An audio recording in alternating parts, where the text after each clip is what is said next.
with your brothers Saul, Nico, Walter, and Evan Dolph.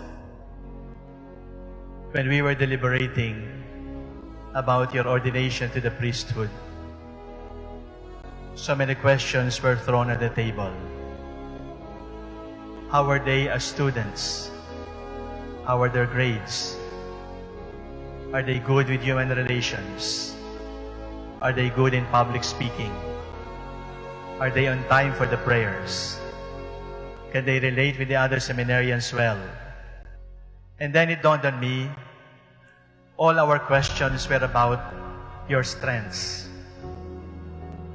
I think we need to ask the question, what are your weaknesses? And are you weak enough to become priests?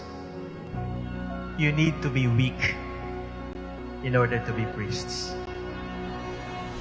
Because sometimes our own strengths become obstacles for the grace of God to be shown in our lives.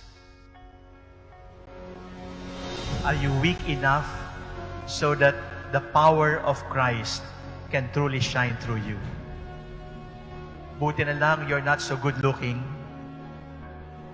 then you are not an obstacle for us to be reminded of the beauty of God. But we are not looking for supermen. We are not looking for super seminarians. We looked for weak seminarians in whom the power, the strength of God can truly shine. And this morning, do not dare to boast, because you were called because of your weaknesses.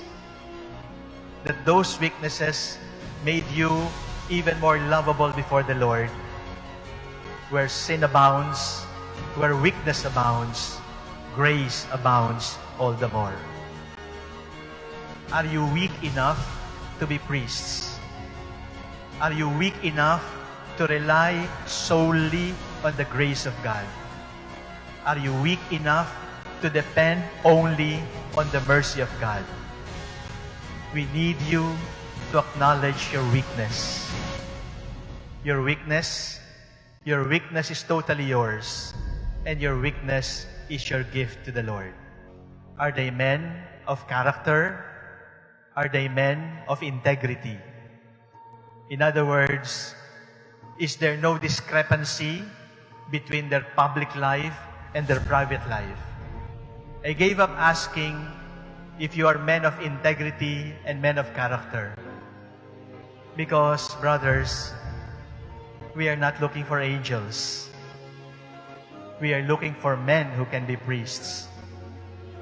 And therefore, my second question to ask is he broken enough to be a priest? Because if there is not enough brokenness, there is not enough participation in the passion, in the dying of the Lord. And seminary formation is an exercise, is a formation in breaking and breaking and breaking until you are crushed. And when you are crushed, God will put you back, this time into a beautiful mosaic, so that you can become life givers for others. Be careful with the breaking of the bread, because you're breaking the body of the Lord. And if you break the body of the Lord, you also promise the Lord, Lord, break me. I give you permission to break my body. Brothers, I need to warn you, sometimes that breaking of your heart can come from me. I might hurt you. Or from your brother priests. They might hurt you. But when you are hurt by your brothers, when you are hurt by your archbishop, consider it as a breaking, so that you may be finer and finer, so that more and more you can become life givers. There is no holiness without a willingness to be broken like the body of the Lord. If they gossip about you, if they ignore you, if they take you for granted, if they calumniate you, whisper a prayer of thanksgiving. Because when they break you, you share in the breaking of the body of the Lord. In the past 1 year, 3 priests have been shot, and bishops have been ordered to be killed and shot. You are now priests of a hypocritical church, and according to them, 90% homosexuals. And then the question was asked, are they brave enough to hurdle the storm?